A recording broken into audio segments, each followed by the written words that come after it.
So you made a lead order and you're just not getting the type of results that you anticipated when you first made the purchase. Maybe there's some things that you can do differently. In this video, I'm going to give you 3 tips on how you can better work your leads, maximize the potential that they have for your business, and how you can get a better ROI as a result. This video is sponsored by none other than Lead Heroes, you guys. Lead Heroes has got you covered when it comes to telemarketed leads and virtual staffing. On the lead side, whether it be Medicare supplement leads, final expense leads, turning 65 leads, they just got something for everybody. They can also actually have you plug in with one of their virtual staff members on the staffing side to where you can pay by the hour for one of their trained and very well vetted staff members to help you out in your business in a virtual assistant format. Just because you watch this video, they're going to give you 10% off any order you make on their website. Link to the site can be found down in the description, so go ahead and check them out. We've all been there where we've bought a batch of leads that just didn't meet our expectations and didn't get the results from them that we were hoping for when we first made the purchase. Even me, any top producer out there. But in this video, I'm going to talk to you guys about 3 different tips that I've learned over the years through working hundreds of thousands of leads and how you can better maximize any lead batch no matter how poor they might look on the outside. Let's just jump right in. Tip number 1, call the leads more. This might sound relatively simple, but you would not believe how many times I would do a coaching call or some consulting with an agent. Maybe it's one that's with us, maybe it's one that's not.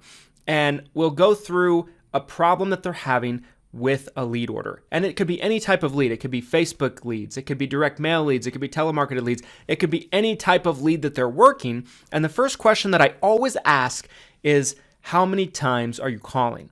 And the answer, surprisingly, is most of the time, 1 time. Maybe they haven't even called through the full batch 1 full time. Maybe they've called half of them and given up because of poor results for the first half, okay? What you need to be doing when it comes to leads is you need to make sure that you're calling them multiple times. Not only do you need to call them multiple times, you need to call them different times of the day. In our office, we have an 8-call rule of thumb.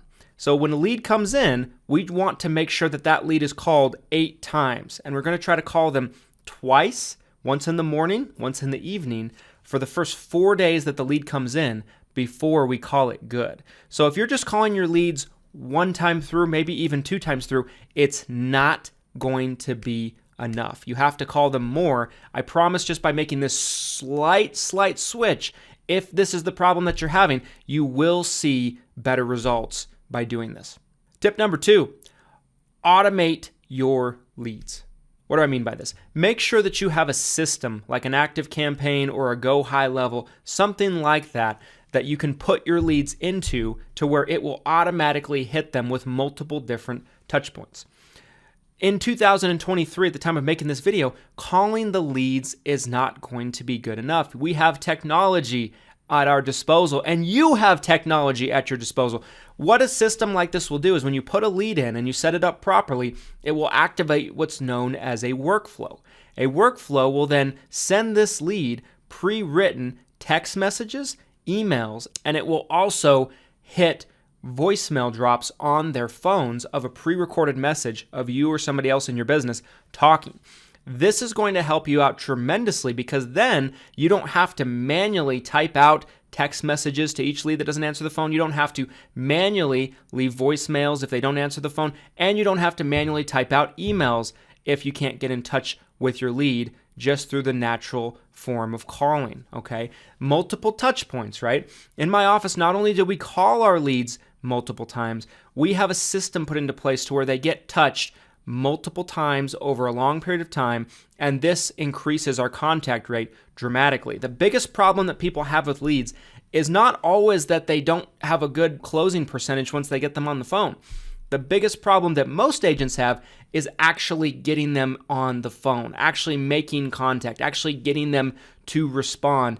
And this is the way that you're going to have to do it to have the best success possible in 2023.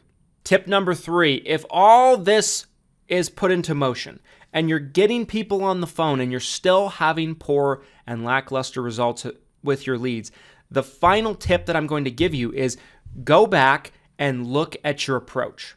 Record a few of your calls and go back and listen to your pitches, your pronunciations, your tonalities, because they're probably lackluster.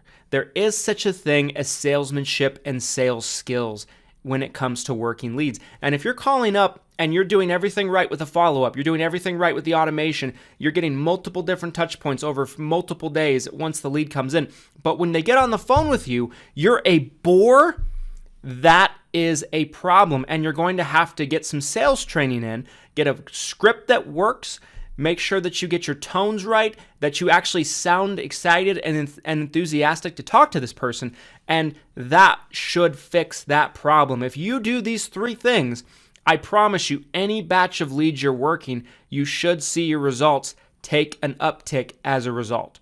It's not the lead, it's always the person or the strategy that's being used to work the lead. I can promise you, you can give any type of lead to a top producer insurance agent, and they will have better results with it than the people that are saying the leads are no good. It's not always the lead. Sometimes you need to make a couple tweaks, and you might see better results by doing so. Anyway, guys, I hope you enjoyed this video. If you did, do me a favor, smash the like button for the YouTube algorithm. It helps more agents like you find this video that need to hear this information. Comment your thoughts down below. What do you think about these tips? Do you have any additional ones you'd like to share with an agent? Subscribe for more content. We'll see you next time, guys. Here's to your success and your abundance. Thanks, guys.